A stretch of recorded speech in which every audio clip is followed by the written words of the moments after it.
നമസ്കാരം, സ്ട്രൈക്ക് ടോക്കറിലേക്ക് സ്വാഗതം.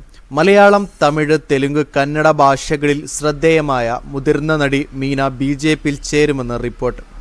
തമിഴ്നാട്ടിലെ ബി.ജെ.പി ഭാരവാഹികളെ പ്രഖ്യാപിക്കാനിരിക്കെയാണ് നടി പാർട്ടിയിൽ ചേരുമെന്ന് അഭ്യൂഹം ശക്തമായത്.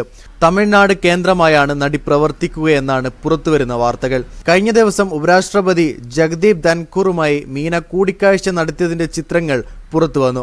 ഡൽഹി സന്ദർശനത്തിനിടെ ആയിരുന്നു മീന ഉപരാഷ്ട്രപതിയുമായി കൂടിക്കാഴ്ച നടത്തിയത്. സന്ദർശനത്തിന്റെ ഫോട്ടോ മീന ഇൻസ്റ്റഗ്രാമിൽ പങ്കുവച്ചു. ബഹുമാനപ്പെട്ട ഉപരാഷ്ട്രപതി ശ്രീ ജഗദീപ് ധൻഖർജിയോടൊപ്പം നിങ്ങളെ കാണാൻ കഴിഞ്ഞതിൽ അഭിമാനമുണ്ട് സാർ. നിങ്ങളിൽ നിന്ന് വളരെയധികം കാര്യങ്ങൾ പഠിച്ചു. അതിന്റെ ഭാവി ആത്മവിശ്വാസത്തോടെ നയിക്കാൻ എന്നെ സഹായിക്കുമെന്ന് ഞാൻ വിശ്വസിക്കുന്നു. നിങ്ങളുടെ സമയത്തിന് വളരെ നന്ദി എന്നാണ് മീന ഫോട്ടോയ്ക്കൊപ്പം കുറിപ്പിൽ പങ്കുവച്ചത്. മലയാളത്തിൽ മുൻനിര നായകന്മാരോടൊപ്പം അഭിനയിച്ച മീന മോഹൻലാലിനൊപ്പം ദൃശ്യം സിനിമയിലും ശ്രദ്ധേയമായ പ്രകടനം കാഴ്ചവെച്ചിരുന്നു.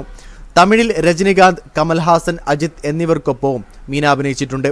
2026 തമിഴ്നാട് നിയമസഭാ തെരഞ്ഞെടുപ്പ് മുന്നിൽ കണ്ട് പ്രമുഖരെ പ്രധാന സ്ഥാനങ്ങളിലേക്ക് കൊണ്ടുവരാൻ ബി.ജെ.പി പദ്ധതിയിടുന്നതായി റിപ്പോർട്ടുകളുണ്ട്. കേന്ദ്ര സഹമന്ത്രി സ്ഥാനത്തേക്ക് വരെ മീനയെ പരിഗണിക്കുന്നുണ്ടെന്ന് റിപ്പോർട്ടുകൾ സൂചിപ്പിക്കുന്നു.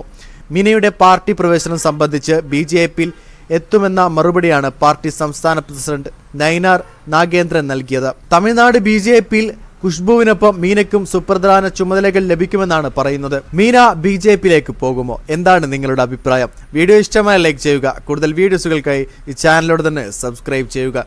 This is strike talker signing off.